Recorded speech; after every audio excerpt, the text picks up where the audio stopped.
ইসলামী bank news top 10। শহীদ রাষ্ট্রপতি জিয়াউর রহমানের জন্মবার্ষিকীতে শ্রদ্ধা জানাতে মাজারে মানুষের ঢল। গণতন্ত্রকে প্রাতিষ্ঠানিক রূপ দেওয়ার শপথ নিয়েছে বিএনপি, বলেছেন দলীয় মহাসচিব মির্জা ফখরুল ইসলাম আলমগীর।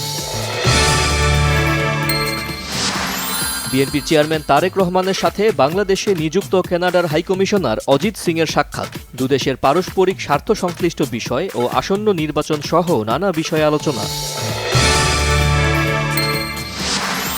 জাতীয় নির্বাচন উপলক্ষে নির্বাচনের দ্বিতীয় রোডম্যাপ প্রকাশ করেছে নির্বাচন কমিশন। 22 জানুয়ারি প্রকাশ করা হবে সকল ভোট কেন্দ্রের গেজেট।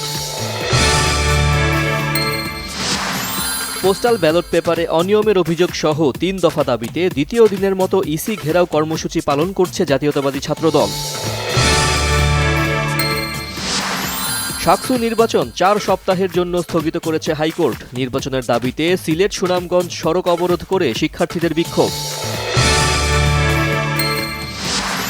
জাতীয় নির্বাচন ও গণভোটে সারা দেশে মোতায়েন থাকবে বিভিন্ন বাহিনীর 8 লাখেরও বেশি সদস্য, বলেছেন স্বরাষ্ট্র উপদেষ্টা।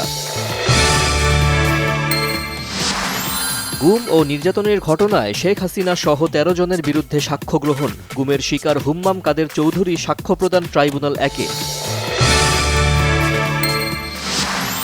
সুতা আমদানির উপর শুল্ক আরোপের সিদ্ধান্ত সম্পূর্ণ অযৌক্তিক ও আত্মঘাতী দাবি করে নতুন শুল্ক প্রত্যাহার চায় বিজিএমইএ ও বিকেএমইএ।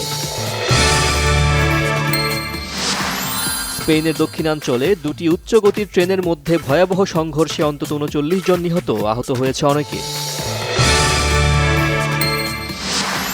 ভারতে বিশ্বকাপ খেলতে অস্বীকৃতির সিদ্ধান্তে বাংলাদেশকে পূর্ণ সমর্থনের আশ্বাস পিসিবির। পাকিস্তানের সংবাদ মাধ্যম জিও নিউজের তথ্য।